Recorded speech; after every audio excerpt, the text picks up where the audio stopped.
Hi everyone, I'm Dr. Helen Marley, and as I said in another video, I'm going to go through the 24 essential practice strategies for all students. Here we have the play, prepare, practice strategy, which is the #1 practice strategy. And this particular video is going to be focused on a variation of play, prepare. And this is called first beat practice. And what this means is that the student, when they are first learning a piece, they play only the downbeats. So here's a charming Ecossaise in E flat major by Ludwig van Beethoven. I'm going to play through the piece first, and then I'm only going to play the downbeats. And then you might be asking, well, what is the point of that? I'll tell you after I show you the practice strategy.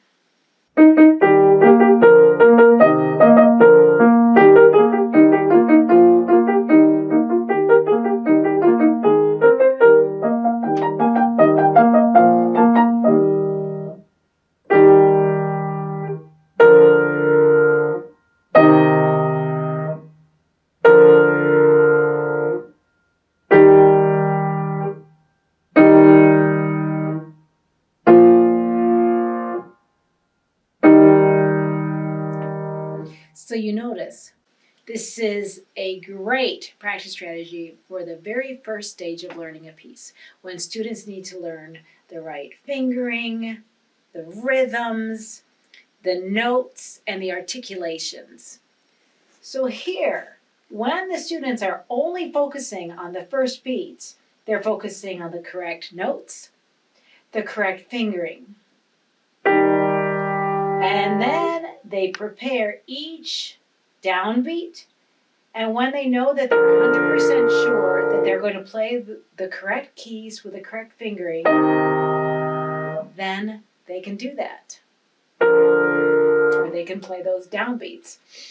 So what do they do in the middle of the measure? Well, they really could only focus on the downbeats. If they want to, and if you teach them like this, they could actually sing the other notes, the other beats. Bum, bum, da, da, bum, bum, bum. And in that way, we're training their eyes to go past the bar lines and move along so that they can actually play that with a very interesting phrase shape.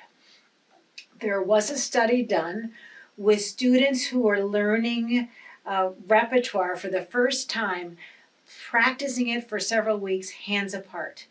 And the other group of students practiced their piece hands together. And who do you think learned their music more quickly?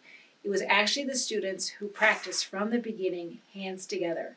And I'm not saying that hands alone work is not important, because we know how vital it is.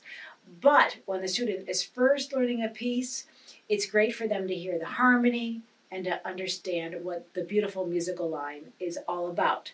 So let's see, I'm going to go ahead and continue with my first beat practice in the next 2 lines.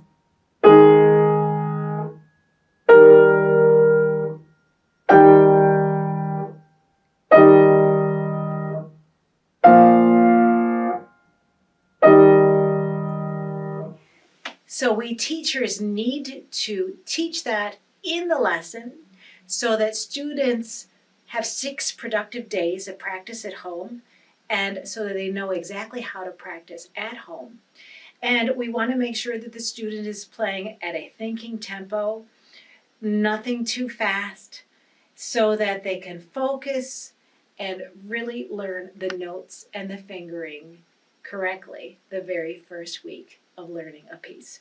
That lovely Ecossaise by Beethoven is in Succeeding with the Masters, Classical Era Volume 1, and I firmly believe that classical music has such a power over our students. When they start to hear this music and how beautiful it is, then the music itself is motivational for your students. And you don't have to play or have students only play pieces that they like or that they've heard on the radio. That this music is essential because it has lasted for centuries, and there's a reason for it, because it is so beautiful. And each one of these pieces are little gems.